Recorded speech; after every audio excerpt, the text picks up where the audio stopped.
गजाननं भूतगणादिसेवितं कपित्थजम्बूफलसारभक्षितम् उमासुतं शोकविनाशकारणं Namami विघ्नेश्वरपादपङ्कजम्।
Good morning, everyone. Welcome to this morning's meditation. We'll start with saying one mantra to Shri Ganesha after bowing down to Shri Mataji, raising our kundalini and putting on a bandhan.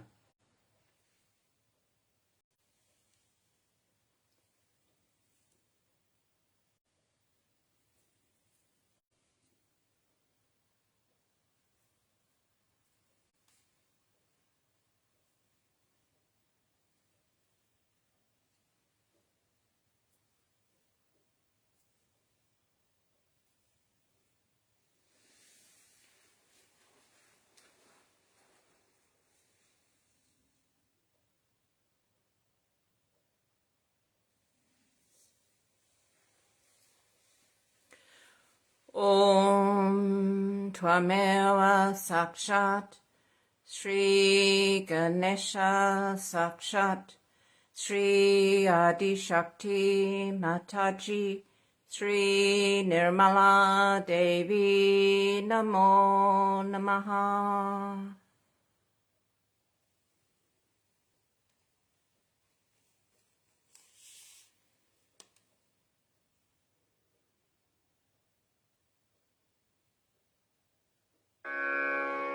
Shri Ganesha Atava Shesha.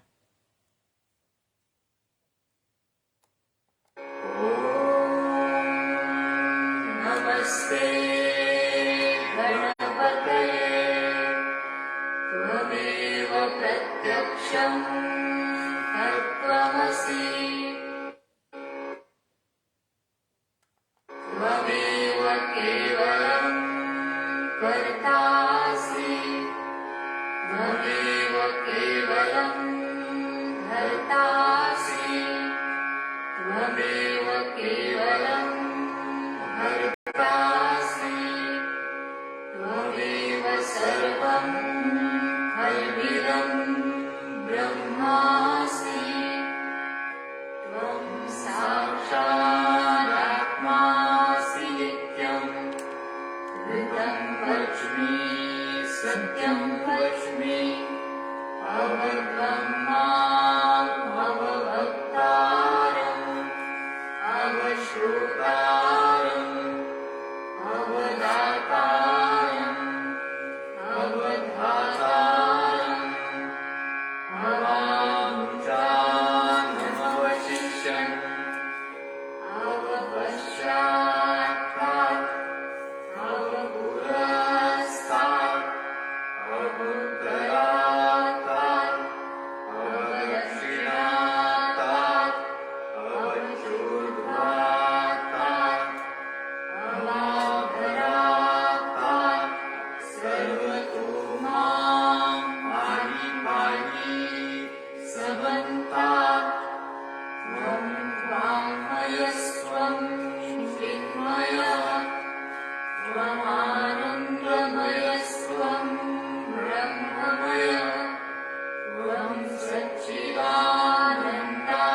सच्चिदानन्दाद्वितीयोऽसि त्वं प्रत्यक्षं ब्रह्मासि त्वं ज्ञानमयो विज्ञानमयोऽसि सर्वं जगदिदं त्वत्तो जायते सर्वं जगदिदं त्वत्तस्तिष्ठति सर्वं जगदिदं त्वयि जयमिष्यति सर्वं जगदिदं त्वयि प्रत्येति त्वं भूमिरापो नलो नीलो नभः त्वं चत्वारि वाक्पदानि त्वं गुणत्रयातीतः त्वं देवत्रयातीतः त्वं कालत्रयातीतः त्वं मूलाधारस्थितोऽसि नित्यम् त्वं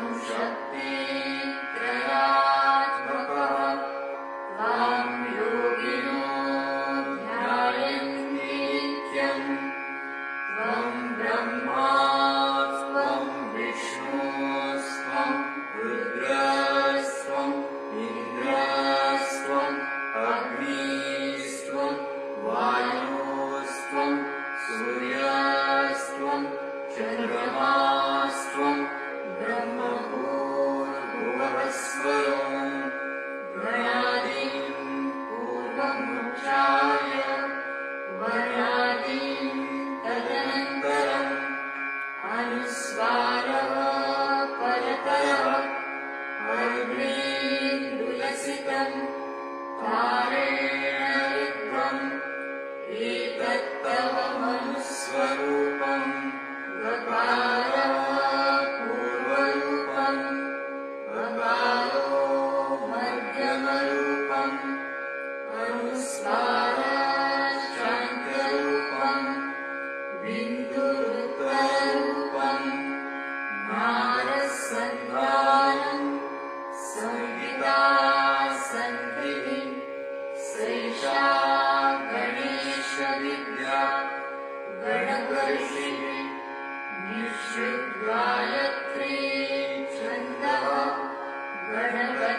गणपतिर्देवता ॐ गं गणपतये नमः एकदन्ताय विद्महे वक्रतुण्डाय धीमहि तन्नो दन्ती प्रचोदयात् एकदन्तं चतुर्हस्तं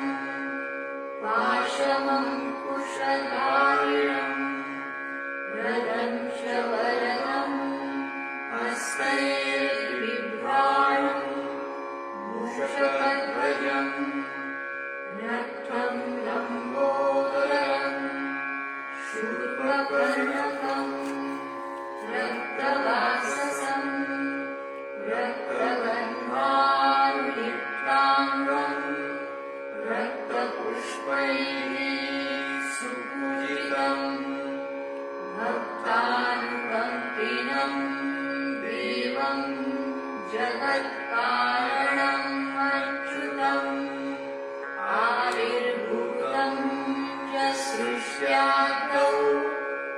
प्रकृतेः पुरुषात् परम् एवं ध्यायति यो नित्यम् स योगी योगिनामरः नमो प्राणपतये नमो गणपतये नमः प्रमथपतये नमस्ते स्थूलम्बोदरायैकदन्ताय विघ्ननाशिने शिवसुताय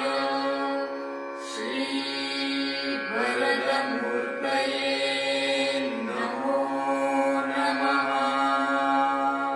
साक्षात् श्री आदिशक्ति माताजी श्री निर्मला देव्यै नमो नमः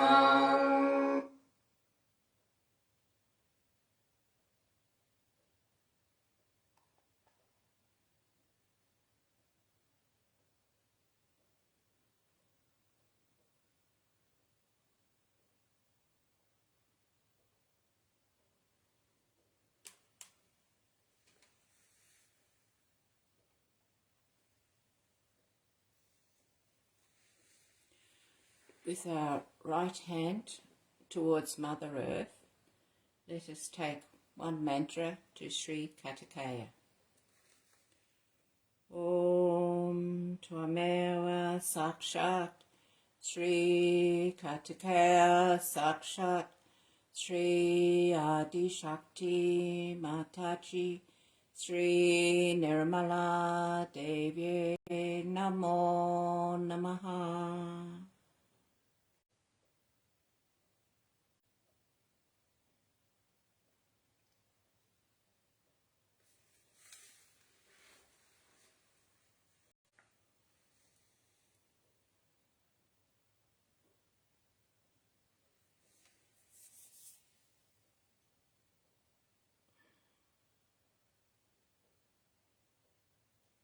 Now take our left hand back up to heart level with both hands in that position.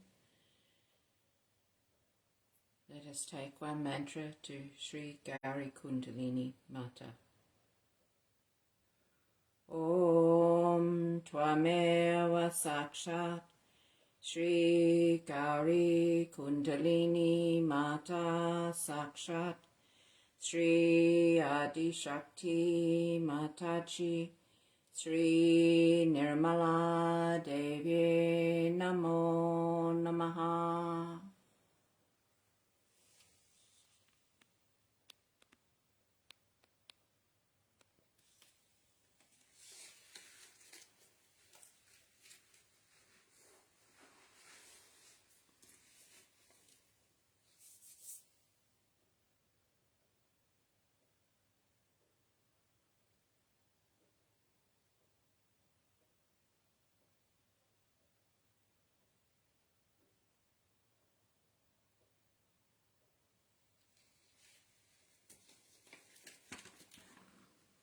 Let us take one mantra to Shri Buddha.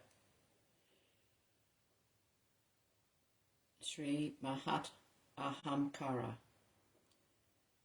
Om Tvameva Sakshat Shri Buddha Sakshat Shri Mahat Ahamkara Sakshat Shri Adi Shakti Mataji Shri Nirmala Devi Namo Namaha.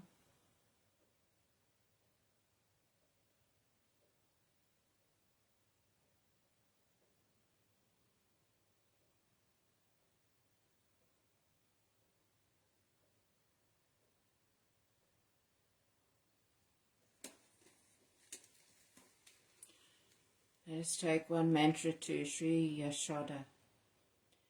Om Tvameva Sakshat Shri Yashoda Sakshat Shri Adi Shakti Mataji Shri Nirmala Devi Namo Namaha.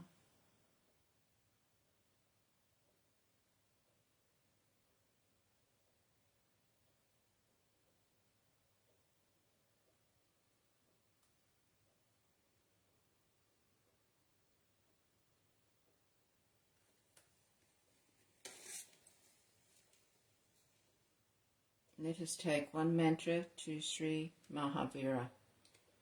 Om Tvameva Sakshat Shri Mahavira Sakshat Shri Adi Shakti Mataji Shri Nirmala Devi Namo Namaha.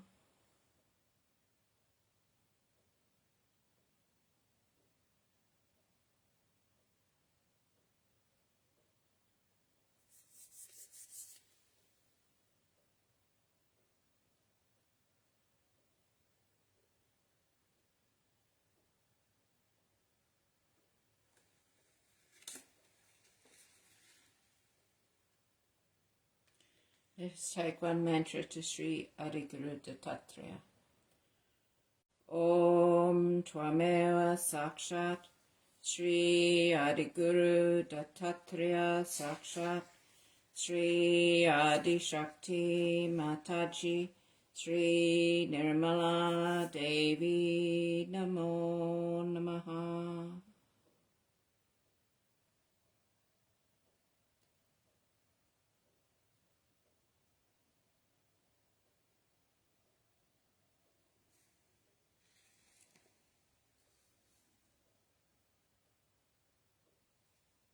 Let us take the last mantra of three great mantras.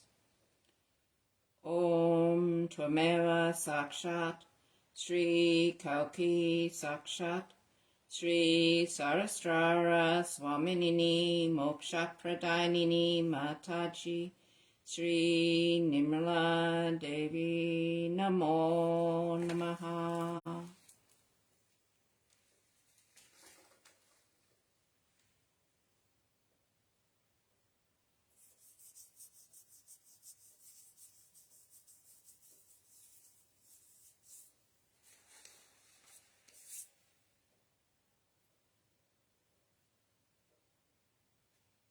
Let's raise some of the Kundalini strands with our right hand up to the top of the Sahasrara.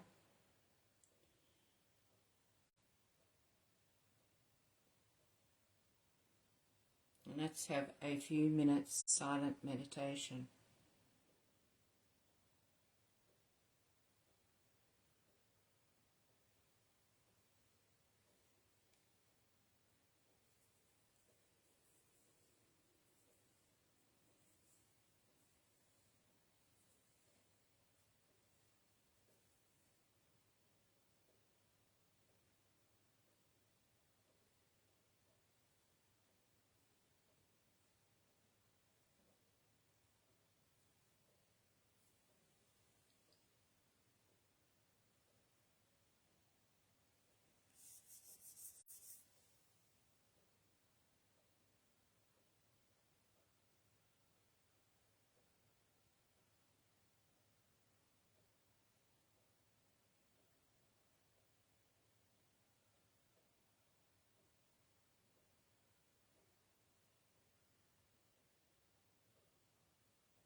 with our attention still on Sahasrara.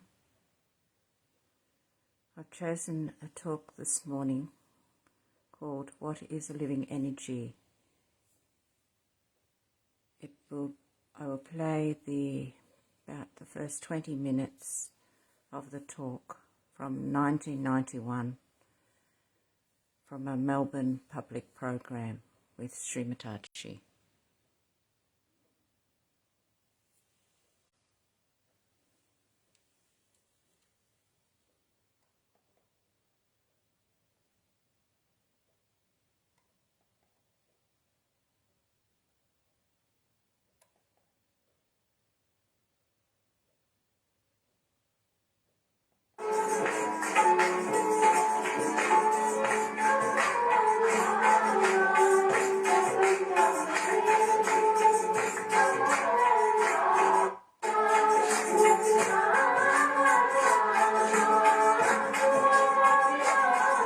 Which is like a hypothesis, is true and gives you the experience of the truth, then as honest people you must accept it.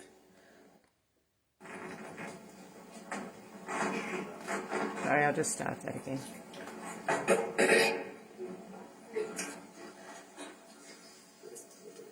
I bow to all the seekers of truth.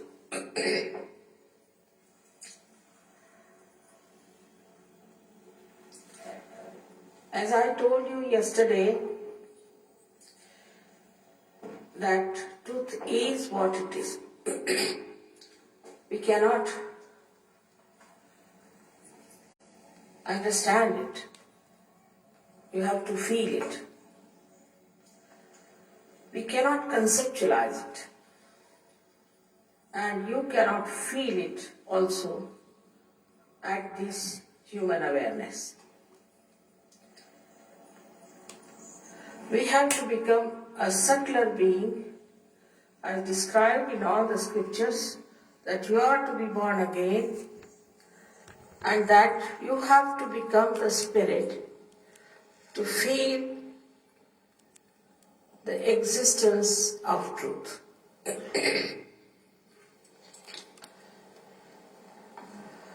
First thing we have to understand that all this is a process of a living energy.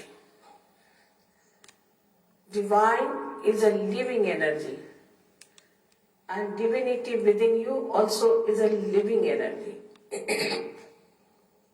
We do not understand sometimes what is a living energy. When we sow a seed in the grounds, they sprout by themselves. When a mother conceives a child, according to the normal nature of human beings, their body has to expel everything that is foreign. But when the child is conceived, it is not only kept in the body, but is nourished, looked after, developed, and at the right time it is expelled.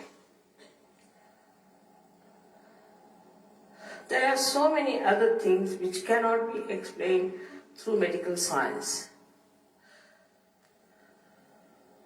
But one must know that to understand what I am saying, you must have an open mind, like a scientist has. And if you find what I am saying, which is like a hypothesis, is true and gives you the experience of the truth, then as honest people you must accept it. Because it is for your emancipation and for the emancipation of the whole world. In our evolutionary process, now we have become human beings. But as you know, we have not achieved the absoluteness. For that, something has to happen within us. Last breakthrough has to take place, and that is what we are talking about here. You have been already told about the mechanism that is here. And this mechanism exists within you. These two lines that you see left and right are nourishing our left and right sympathetic nervous system. And the central one that you see here is nourishing our parasympathetic nervous system. Now these centers are created by these two sides, left and right, like this in the center, and these centers are all the time exhausted by us whenever we try to use energy. For example, if you are running fast, you can increase the heart rate. But it comes to its normal self through the parasympathetic nervous system, while in emergency you use your sympathetic nervous system. Thus, we start exhausting the energy of these centers. And that's how we get into problems of our physical, mental and emotional being. Supposing we are exhausting the energy on the right hand side, means we are very futuristic, we are planning all the time, thinking of the future, then what happens? The right side starts moving like this. And something happens on the left side, a shock, then it breaks. When it breaks, then we lose our connection with the central nervous system. That means we lose our connection with our brain that controls it, and we become on our own. And that's how psychosomatic troubles start, especially cancer, and the malignancy sets in. When the Kundalini rises from there, she goes to this center as well as this center, pushes them together and nourishes them. Now let us see what is the quality of all these centers within us. This is all within us, and we have to see that how we exist with the energy of the centers. The first center that you see is down below. This center, which is down below, is below the Kundalini. And so we have to understand that this center supports the rising of the Kundalini, but is not pierced through by the Kundalini. This center is for all our excretion, even sex. So those people who say that through sex you can raise your Kundalini, they are absolutely wrong and are misleading you. Because you can see here clearly it is below that. This is the center of innocence. It's the center where we say that the deity of innocence is sitting, who incarnated later on as Christ, on the higher center there, between where you see this my red spot, is one of the windows. It is on the optic chiasma. And that's how we say that Christ was the incarnation of innocence. Because he is sitting on the optic chiasma, he said that thou shalt not have adulterous eyes. This is the sentence he has used. To such a subtle way he has suggested that you will not have adulterous eyes, meaning you will have very pure eyes, innocent eyes. Why did he talk of the eyes? Because he's sitting on the optic chiasma. It's a very constricted center, and he was to be resurrected to show that you can also pass through that center very easily. So his message is not his crucifixion, but his resurrection. And that is how we are all going to resurrected, not after death, but right now. We should not postpone our resurrection anymore. Then the second center that we have is very important, which is called as the Swadhisthana. This center looks after physical and our mental activities. Perhaps the doctors don't know that it has a very important work to do, is that it has to nourish the brain with new cells, because all the time the brain is using these cells for its activity. So the energy has to go from this center up there, you can see, and then it nourishes the center, it nourishes the brain through its activity. Now when we are very futuristic, or we are using too much of a brain, I should say, too much of a brain activity we are futuristic, we are planning too much, thinking too much, all the time, thoughts and thoughts and thoughts. That time we are using the energy of this center.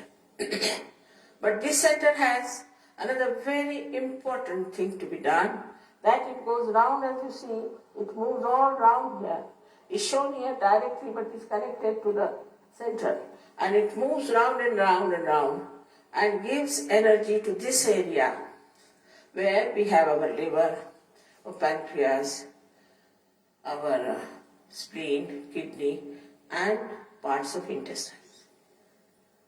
Now, if we start exhausting ourselves with too much thinking, then the main work of the center suffers, and that's how we develop all these diseases of all these organs. Like, for example, with liver, you develop a liver problem. Liver problem means that liver has a function to emit heat from your body, which is poison, into the bloodstream. But when liver gets upset, we should say, the heat is retained in the liver. It passes upward and downward. When it passes upward, it affects a center there, as you can see, what we call as the right heart, and people develop what we call the disease as asthma. And when it passes downwards, it reaches the kidneys and coagulates, and you get kidney troubles, for which you have to go on dialysis and ultimately to die. So this heat is created because our liver is out of gear. At the same time, this heat can also pass if a person, say, at a very young age drinks and puts in too much of physical efforts and is all the time busy thinking. He might get a very fatal heart attack, because this heat can go towards his heart and just collapse it. Also, those people work very hard like that can get a very massive heart attack. But the people who have other problems on the left-hand side are different. They are the people who have lethargic organs. These organs do not work. And when they do not work, then they have all the other problems of the left side, as we call it. And this also causes another serious problem of psychosomatic troubles. Now, the essence of this center is that it is creativity. When the Kundalini nourishes the center, people become extremely creative. Now, you have seen these artists who are playing here. They were very simple, ordinary artists. But after coming to Sahaja Yoga, suddenly they have bloomed so much. The most surprising thing is that people say, even from Switzerland, who do not know a word of Sanskrit, who do not know a word of Hindi language, have composed poems, they have put them to tunes, and they sing as good as these people can sing. It's impossible to believe that even the English, who were so difficult to even pronounce a sentence in Hindi language, are now fluently speaking Sanskrit and talking all these things. Because of this creativity improves you. We have so many artists in India who came to Sahaja Yoga. I don't know if you know their names or not, like Amjad Ali, Jalota, so many of them.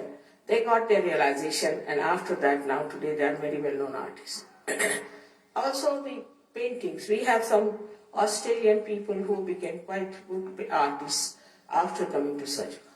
So it gives you a sense of aesthetics, and also it gives you the energy to express yourself.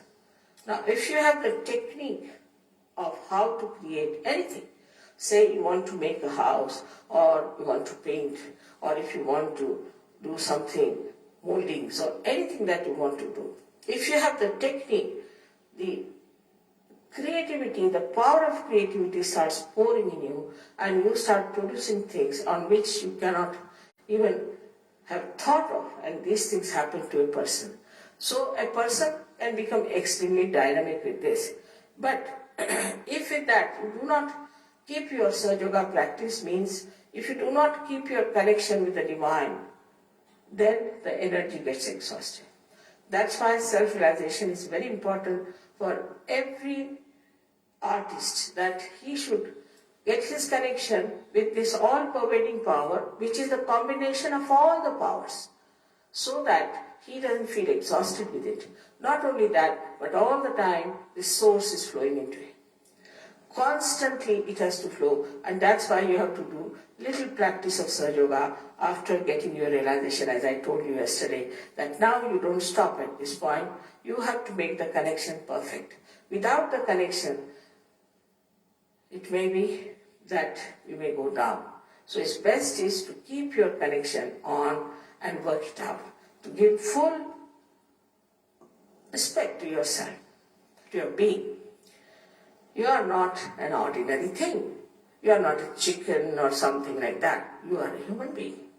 And the beauty that is within you is to be discovered, is to be nourished, and to be proud of.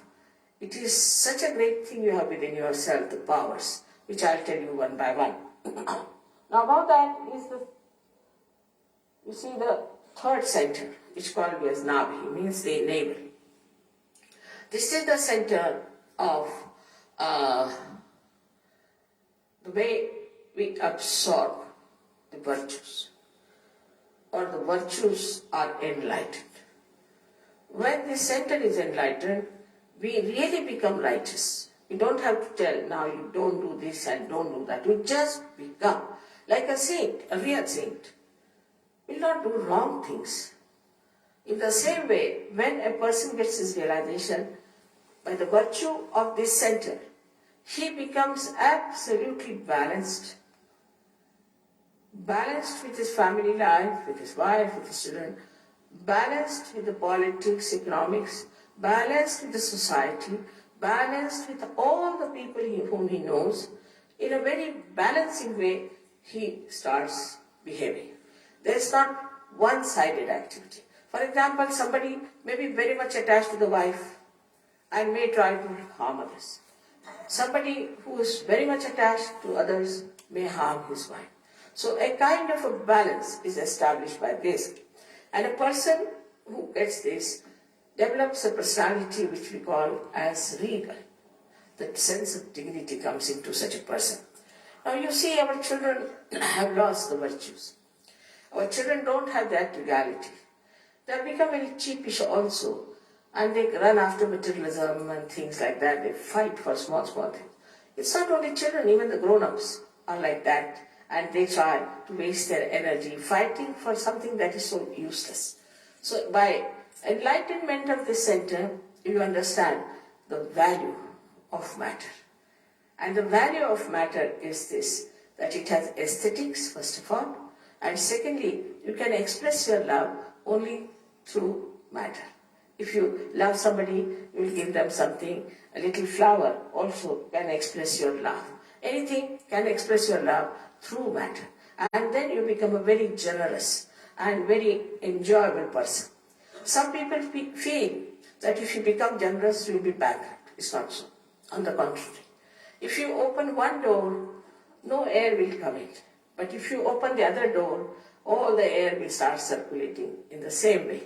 When a person is generous, he starts getting so many blessings because he is also connected with the divine that he is amazed. He doesn't know what to do with the things that he has got, and then he starts pouring it to others.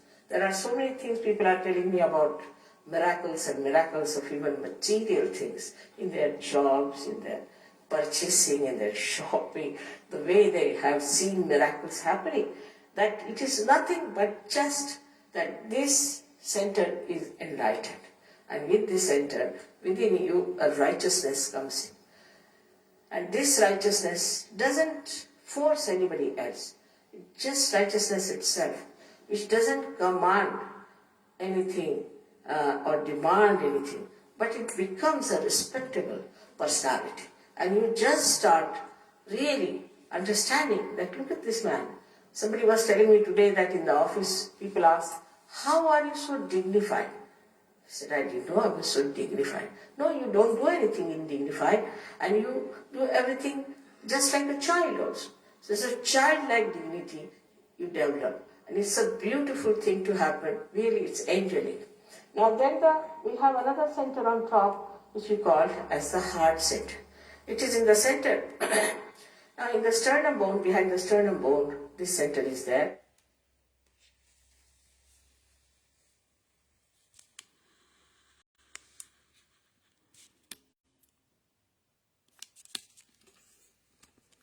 We'll leave that beautiful talk there. If you wish to see more of it, I will post it for you all. Now let us return to our meditative state, and I'll play some music, and when you're ready, you may wish to tie up your kundalini, put on a bandhan, and bow down to Shri Mataji.